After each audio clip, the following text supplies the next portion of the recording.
अहिले हामी जङ्गल पम्पमा छौँ। अब हाम्रो 4 घन्टाको सफारी रेडी हुँदैछ।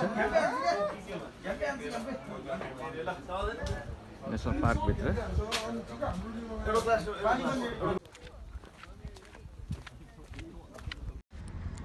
अहिले हामी बगर साइडमा छौँ। डुङ्गातर्फ लागिरहेको छौँ हामी चाहिँ, डुङ्गा घाट नजिकै। बगरको रेस्टुरेन्टहरू हो यो। डुङ्गा घाट आइपुगेका छौँ, डुङ्गा घाट आइसकेका छौँ हामी। अब आउनु सजना म साथ, हाम्रो गाइड हुनुहुन्छ उहाँ। डुङ्गा घाट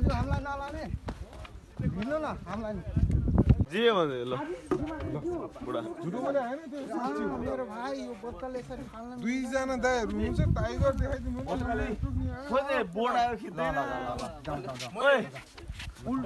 अब डुङ्गा आइरहेको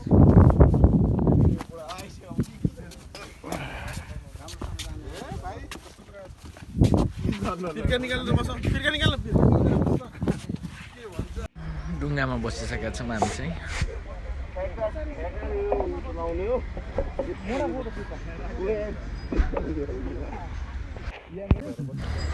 यो चाहिँ हाम्रो राप्ती खोला हो। पूर्वदेखि आउने नदीहरू सबै जोडिएर आउँछ यसमा। नेसनल पार्कभित्र हामी प्रवेश हुँदैछौँ।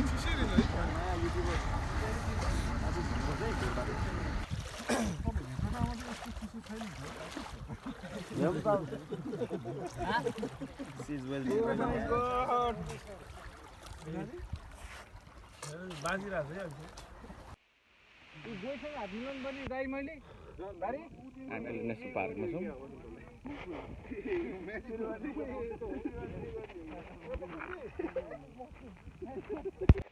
आज का हमारा गाइड है हमारा काका जी। आपका नाम क्या है? बोला ना। अरे नाम हमारा जंगली गाइड है। अब अहिले हामी के देख्न सक्छौँ हाम्रो काका जी? अब के देख्छ के देखेपछि थाहा हुन्छ। देखेपछि थाहा हुन्छ। ग्यारेन्टी त म दिन सक्दैन।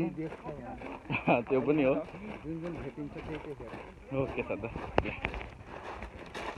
हाम्रो गाडी रेडी छ। अब हामी जङ्गल सफारीतिर जङ्गलतिर लाग्नेछौँ। 1973 मा है यो पहिलो नेसनल पार्क हो फेरि नेपालको फर्स्ट नेसनल पार्क। र त्यतिखेर यसको क्षेत्रफल चाहिँ 932 स्क्वायर किलोमिटर थियो। र यसमा 4 किसिमको हेबिट्याट छ। हेबिट्याट भनेको यो भनेको रिभर एन्ड फरेस्ट। त्यसपछि आउँछ हाम्रो घाँसे मैदान ग्रास ल्यान्ड। त्यसपछि आउँछ हाम्रो वेटल्यान्ड्स ताल तलैयाहरू। त्यसपछि आउँछ हाम्रो साल फरेस्ट। 4 किसिमको हेबिट्याट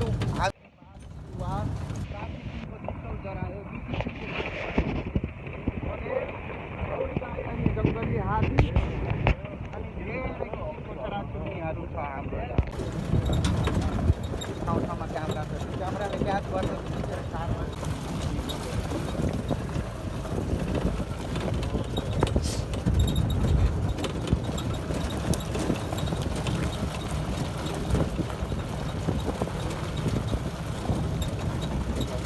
तपाईहरु नझर्नु है अहिले। अस्ट्रेलिया त पुरै यस्तै हो नि त।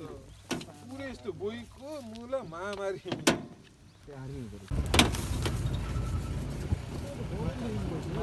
नतान्ने यसले त मैले सबै तानेर ल यो ठिकै छ। एउटा देखेन म्याक्सिमम लाग्छ दाडी मैले ताने रुने हाल्दियो।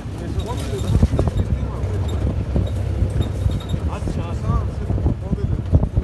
अच्छा पानीभित्र गएर माछा समाएर त्यसको घाँटी यत्रो छ। त्यसले त्यहाँ भेट्यो भने ठुलो माछा नि स्वार्लाको त्यसको ज्यान भन्दा माछा हेरेर त अहिले पानीभित्र स्क्यान गरेर जाडो भएर बाहिर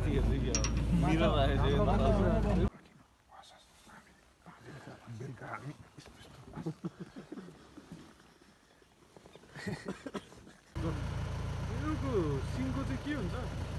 मेरो घरमा छ मगाउँछ उहाँ मगाउँछ कापुको बिड हुन्छ। अरू के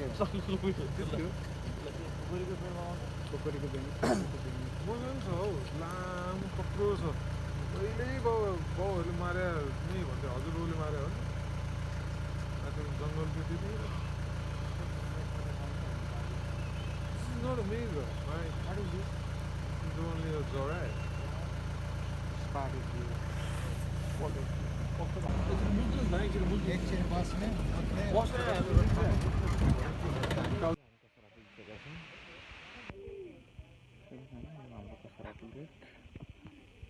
गोही फार्ममा पुगेका छौँ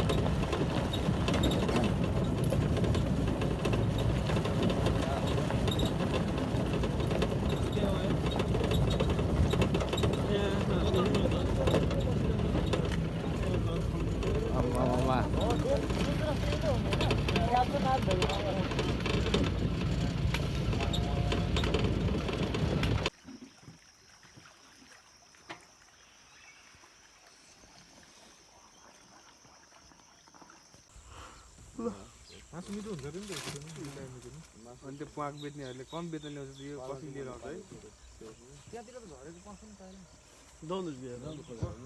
बर्खाको बेलामा झर्ने हो अहिले होइन अहिले त पलाउने बेला होला होइन बर्खाको बेलामा कस्तो पहिला हाम्रो घरतिर हुने मजुरी